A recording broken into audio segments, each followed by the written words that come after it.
Hello साथीहरू, नमस्ते।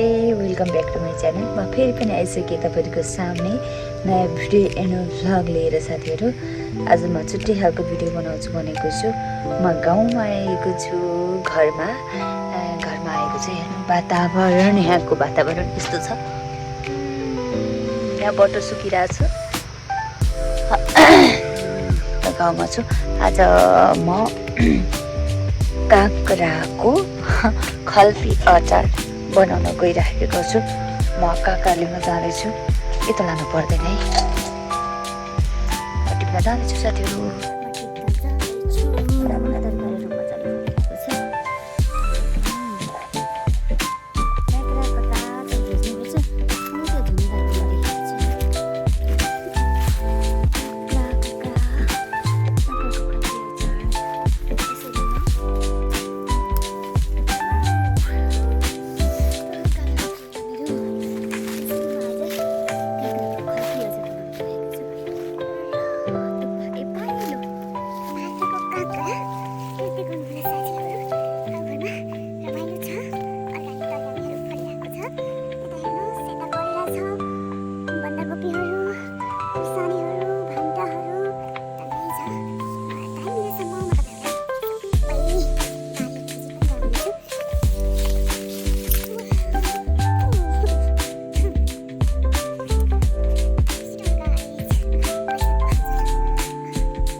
मैले 2 टुक्रा पारिसकेँ होइन। यसलाई तलको पार्ट यसरी यता राख्छु मैले।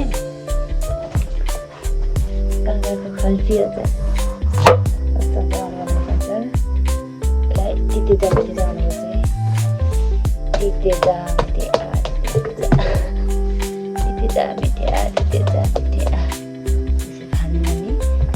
तलको पिको माथि सबै आउँदैन।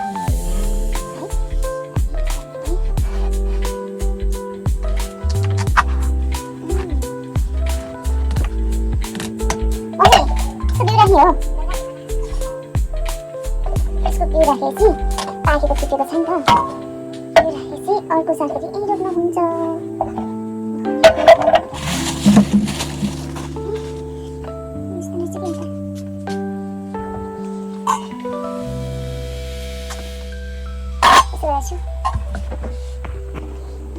यसो राख्यो भने काट्दाखेरि धेरै आउँछ, बिउको लागि हो कि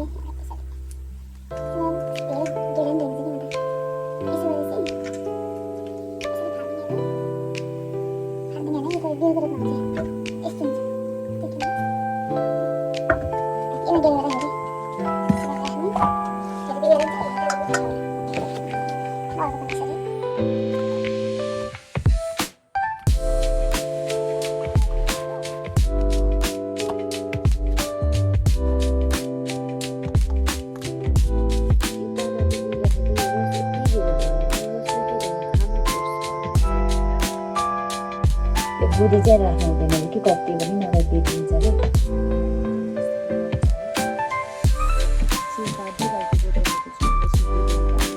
यसरी म यसको गुदी फालेर यसरी नाङ्गोमा राखेको छु। अनि सानो सानो बनाएर यसरी पनि काटेको छु मैले। यसको आफूले यत्रो साइज चाहिन्छ,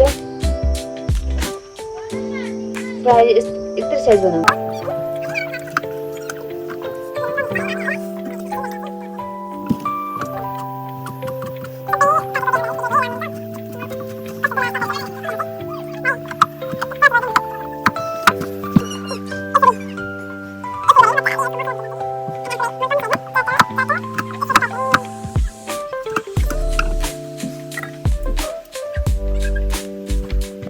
यसरी यो काटिसकेँ। काटिसकेपछि अब म यसलाई घाममा सुकाउनलाई यसरी घाममा खनाल्छु।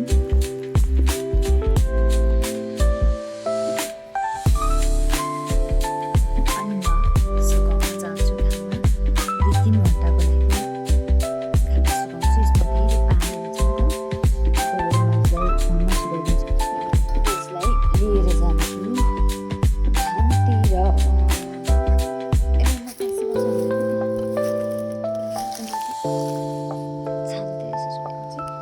छानामा फोहोरहरू पर्दैन नि त।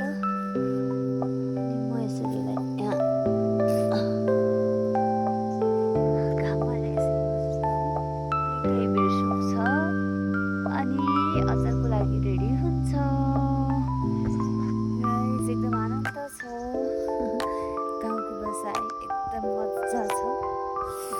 यता धान सुकिरहेछ होइन, यता भट्ट सुकिरहेछ, यता खेत जोताइ कार्यक्रम सुरु भइरहेछ, पछिमा पानी लागिरहेको छ।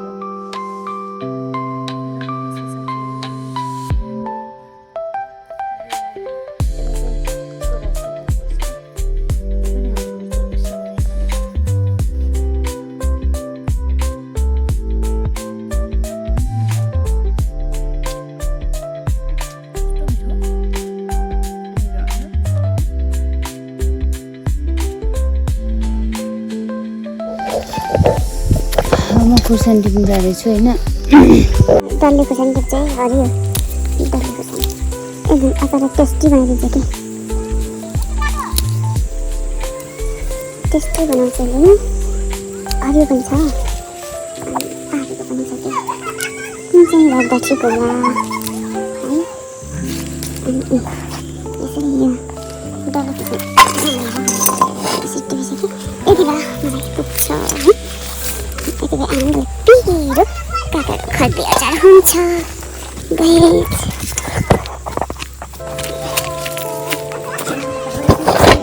अब सुकेर रेडी भयो। अब मैले यसलाई मसला मोल्छु।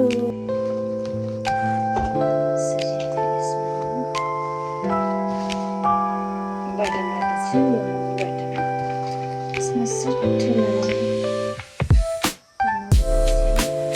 रेडी हुन्छ। यही मसला मोलेपछि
खल्पी अचार रेडी भयो। अब म बट्टामा राख्छु होइन बच्चाले।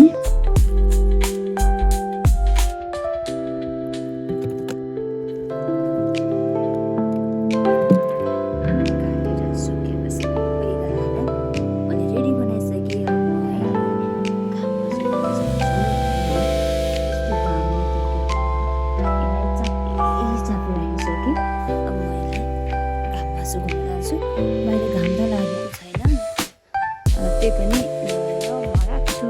घाम त लागेको छैन तर यसलाई म टक्कै हालिदिन्छु अनि छिट्टै खानु हुन्छ।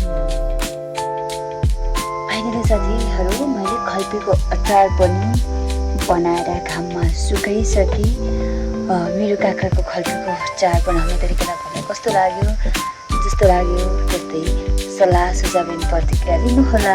अनि मैले बनाए जस्तै गरी तपाईँले पनि बनाउन चाहनुहुन्छ भने मेरो भिडियोलाई पज गरी हेरी तपाईँले पनि बनाएर मिठो काँक्राको खल्पी अचार खान सक्नुहुनेछ भन्दै आजको यो भ्लग सामान्य हल्का हल्का छ।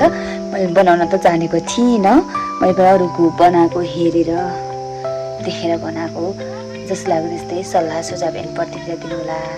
अनि हेर्नुभन्दा पहिल्यै फर्स्टमै लाइक गर्न चाहिँ नबिर्सिनु होला। नयाँ हुनुहुन्छ भने सब्सक्राइब गर्नुहोला भन्दै बिदा हुन्छु। बाइ बाइ साथीहरू।